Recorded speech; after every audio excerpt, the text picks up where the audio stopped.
Welcome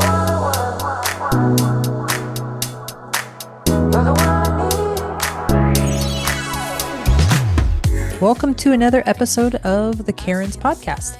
This week, we're going to do a part 2 of our wonderful, engaging conversation with Danielle Frank from last week. She is the author of A Wine Lover's Guide to Parenting.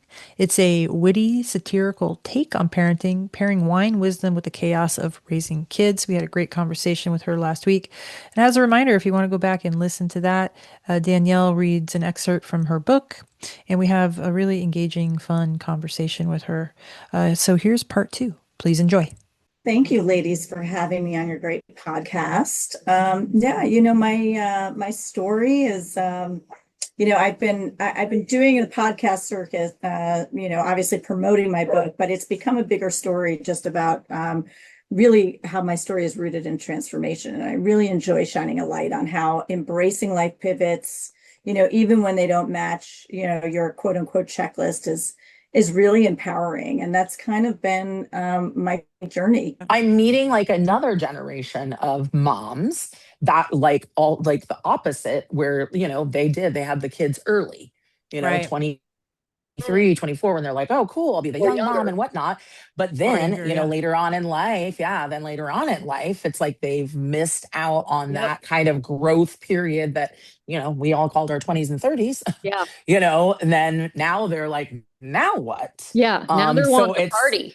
Party or just discover who they are. Maybe maybe their partner is not what we're looking for now in this empty nest, phase of life, but they had the kids that kept them together and kept them busy. And so it's like, it's important to know, either way, there will be challenges, that's why personal growth is so important. Because, in this life, it's you and you. Your own worst enemy. I always say that about marriage too. I mean, everybody around me, East Coast especially, is like, get married by this age, have kids at this age. I always imagined I'd be married with kids. I wasn't like, okay, I have to have it at this point. But the older I got, and especially when I broke up with my fiance, and now, I just turned 52. And look, I love. I also love being on my own. Like, I don't think I ever want to live with anybody ever again. I'll tell you that much. Just me and the dog is perfect. But I'd love to find, a partner. But I always said, I was like, for me, that'll happen like later anyway, because when you're in your 20s, 30s, like, you have no idea who you are. And that's why, that's why a lot of couples that do marry younger, they don't stay together, because you meet when, it's very hard for two people to grow in the exact same direction.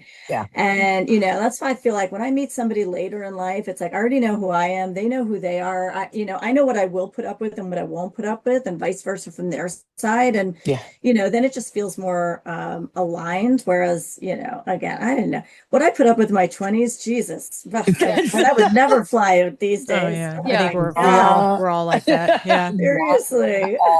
I do feel like, so my nieces are like late 20s now. And so I totally agree, right? I didn't get married until I was 29, and I was very thankful for that.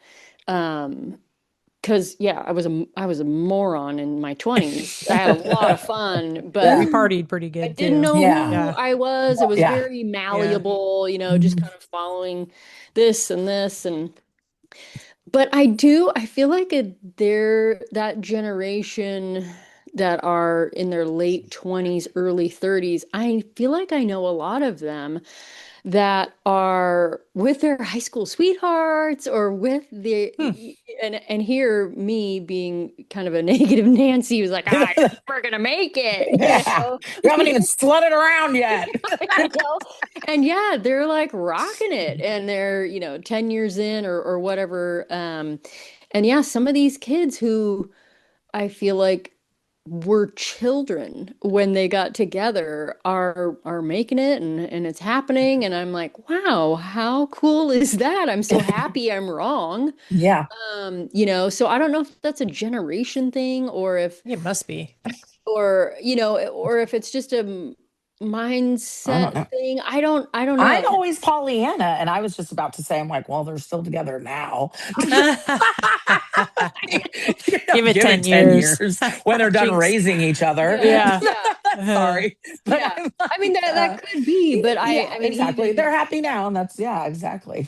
And then my dating out. Also, it's all. I mean, it's kind of proof that like dating out there sucks. Yeah. People are like, oh, I pick you, and I'm keeping you, and I'm not even gonna go out and look at anybody else because it's not pretty out there. My doctor from last year, I had surgery on my foot. He was in his, I think he's 40 or something, maybe late 30s, and him and his wife were high school sweethearts, and I was like, oh, how sweet. And he was like, yeah, I think it's more like we're just too lazy to go pick anything else. And I was like, how romantic. Okay, well, that's nice. Don't let her hear that. Yeah. No, but I mean, it is hard. Like, she feels the same. The same. Oh, like, okay. But it is. That sounds like a match made in heaven. Right. Absolutely. That sounds like when people start having kids sometimes. They're like, oh, let's fix this. Right. We're bored. Let's have a kid. Yeah.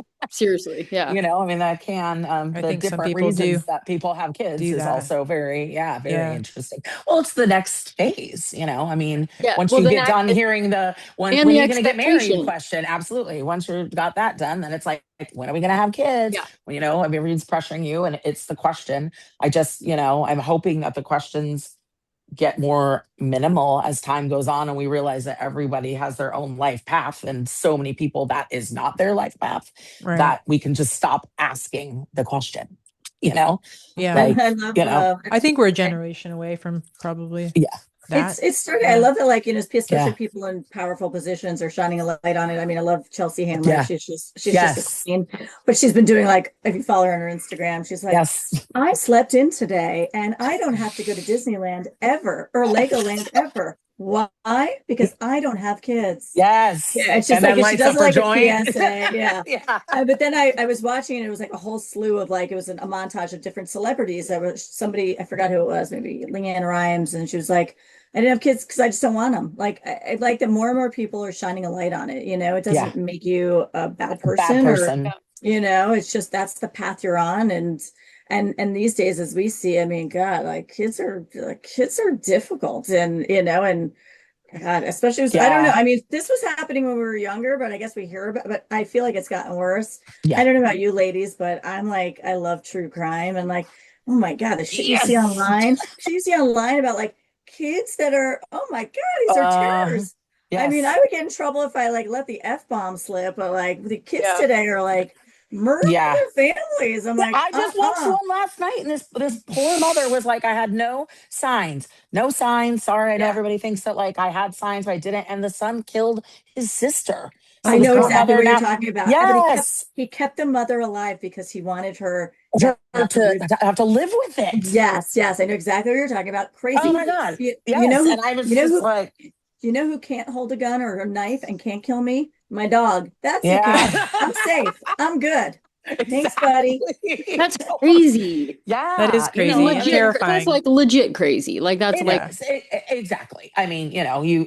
That's she said she had rare. It is very rare. And she said, I had no idea it was a psychopath, and that is sometimes true psychopathic, because she said she was just remembering something a situation that she saw. Her daughter had colic. He was the only thing that would keep this child from crying was this play phone that would play little princess songs. So the brother kept playing it for her so she wouldn't cry. And the mom thought that was so sweet. And then later, after he'd killed his sister, he's like, I did it. He's because I just couldn't stand listening to that bitch cry anymore. Oh, and you're here's the mom who's having this one reaction to her beautiful children. And this is what this kid's thinking. Wow. So, it's obviously with, some people are born this way. I mean, Lady Gaga said it herself. Sometimes there's just a little, screw loose. But I mean, again, you never know what you're going to get. Yeah. And then you see, and I mean, and then, I see I'll share, seeing Carolyn's family when Max was alive and we went on the houseboat, and how close everybody was and how warm and welcoming. I was jealous of that, and I think sometimes people have these adult kids and relationships, and it's beautiful. If I could have awesome adult kids that just wanted to hang out and like be interesting, that'd be great. Miss the whole like child rearing and raising and terrible Amanda, teens. You can adopt me. It's fine. Okay. Yeah, you can adopt me. But I mean, you have But love Fieldsburg. Yeah. That's why I say I love being the auntie to my friends' kids. It's like I get the best, it's the greatest. I get to like I said, take them to escape rooms, dope them up on sugar, and then send them home for totally. Send them home. And you're the coolest, and you can rarely do anything wrong too, exactly. which is awesome. Like you are the person that they'll tell things to and come to, and except their parents won't let them visit again because they keep coming home. I'm even thinking adult children. Yeah, adult children. My niece and nephew will tell me things they don't tell my sister. They know that all, know, and there's nothing like that feeling where you're like, you didn't even go to your parent. You like came to me because you knew you'd be safe with me. And, I would be honest with you and I wouldn't give you any of that, parental stuff, which is great. I mean, I think we all have maternal instincts. Most women do. And we're mothering things all the time. It just doesn't have to. Our husbands sometimes. Well, and I think it's good for the kids too, right? Like to have somebody who cares about them, is invested in them, but just has a different perspective and has a different lens. And the rose colored glasses, as you say. Right. But I mean, some kids can go to their parents, but some kids can't. And like, isn't it great when they feel that there is a confidant, like somebody who's, like I said, invested in their best interest as well, that they can go to, rather than just like, internalizing or going down a deep dark hole or, I think the village is probably necessary at this point in raising good kids and just like well-rounded and like well-adjusted and knowing, that I would imagine just having one parent to go to, or maybe just two, and thinking that was it. You could only go to your parents would be challenging. There's just so many levels of, you don't want to disappoint, or you don't want to burden, or you don't want to, you want to be the good kid. The village is huge. I mean, I see it with my friends who have kids. Like they're grateful that they've got the friends, the aunties, anyone who's willing to help. Do you have a chapter that you'd like to read? Or all right. You don't want your kids to ferment. Manners, manners, manners are the key to it all. These lessons need to start even when they're small. Teach them this from day one before they start to crawl. You don't want your kid to be the sour grape in the bunch and turn into a spoiled brat that kids want to punch. When they start talking, make sure they know thank you and please, and to always say bless you when they hear someone sneeze. Please and thank you are an absolute must. Without that, your child's a total bust.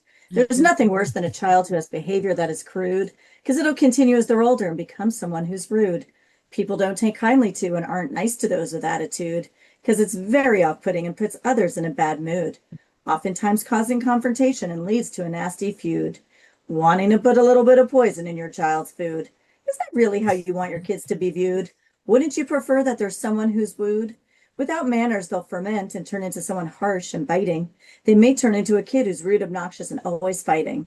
So teach your kid some manners and to have some heart and soul. Without that, your kid may well turn into an a-hole.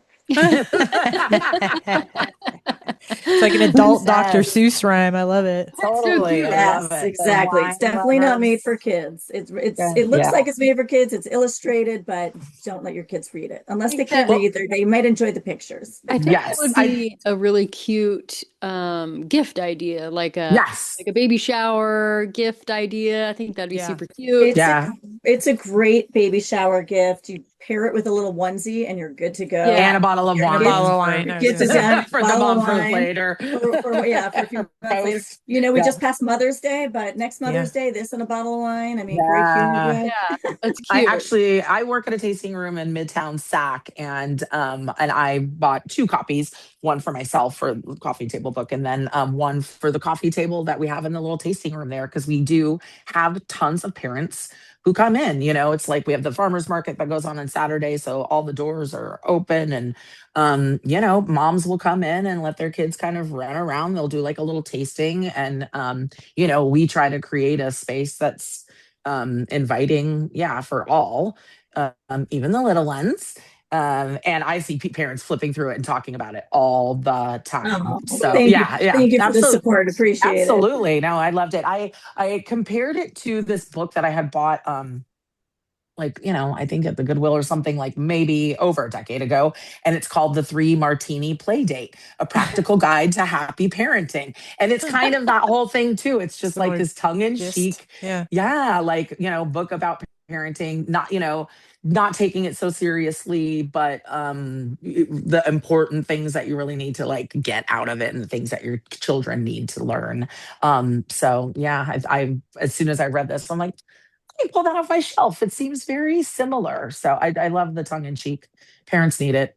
I hadn't heard that book. I thought you were going to say Go the F to Sleep, because I have heard that one. Yeah. And so that came out when I started to write this, and that kind of was part of the inspiration, because Go the F to Sleep had just come out and it was wildly popular, and it sort of opened the door to this new genre of adult children's book. Exactly. And as I said, I love to rhyme. And so I was working on this children's book.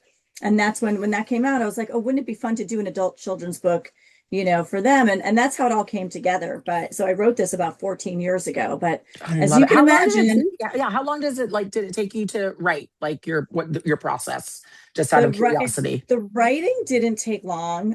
It definitely just started to flow out of me. Obviously I was like thinking of what type of human behaviors, what kind of, things would be relevant to, talk about human decency, and then thinking about key wine terminology, right? Like key wine terminology also that rhymes well. Like you don't see the word oneology in here because nothing rhymes well with oneology. So thinking about fermentation was hard. That's why it was good to just use ferment. So, thinking about things like that, it just sort of, it flowed out of me. It was pretty quick, but as you can imagine, getting published is not an easy task. And especially back then, we weren't using the internet as wildly as we are now. So, it seemed like every publisher had a different process. You had to like print it all out. I felt like I was like reapplying to college again. Like everybody had a different process to the cover letter that you had to do and this and that. And I have a full-time job, so it became very laborious, and I just kind of shelved it. But it's always been something that I was like I've always gotten good feedback on it. And I'm somebody who has I'm very good at checking things off of my life's bucket list. Like I love games. When I was a kid, I was obsessed with game shows. So I went on a game show a couple years ago. Okay, check that off the list. Which one? $100,000 Pyramid. No, my God, it's like the best one. So fun. It was so fun. Oh my God, I love that one. How'd you do? I made it to the winner's circle. I did. So oh, this still plagues me every night. I think about this. I'm like, I should have said this. I should have said this. So I was cranking through, and then one, I accidentally said the word, so that got blinked. And then the top one, things made of stone. I should have said UK's henge monuments, Bernie Rubble's car. Of course, now I think about it. Yes, of course, totally. No, but the time's going, and I'm blinking. I'm thinking of thing of stone counters and exactly. You're like everything you want to say is stone. My God. So but I won some money that most went to Uncle Sam, but it was just the experience. Exactly. It was the experience itself. I love this for you. That's so amazing. Were you and just to kind of go back one more question, would you think you would have done all these things had you the plan that you had for your life worked out? Like had you gotten married and you guys had to have kids and stuff, do you think that some of these things that you have done now would have transpired? Never know. That is a great question. And you know what I mean, right? Like who knows? But I will say this.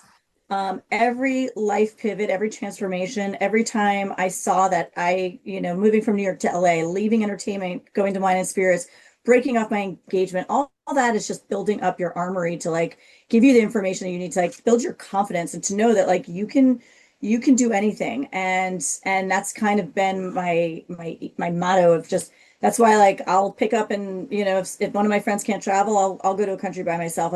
It's given me the confidence to do all those things that I want to do. So to answer your question, who knows, but probably not. I probably wouldn't. But now that I just have this life that I'm all about, living to the fullest and seeing what's happening, now even more so, I'm like, great, what can I do next? What can I don't have to worry about college tuition. I don't have to worry about coming home tomorrow, as long as I line up a dog sitter, somebody to watch my dog, like, or send him to doggy camp, like, without those, responsibilities, it's a little easier to go after your dream, and this book is a great example of that. Like, so, I shelved it for so long, but it's always been something I said, if I do nothing with this, it's going to plague me on my deathbed.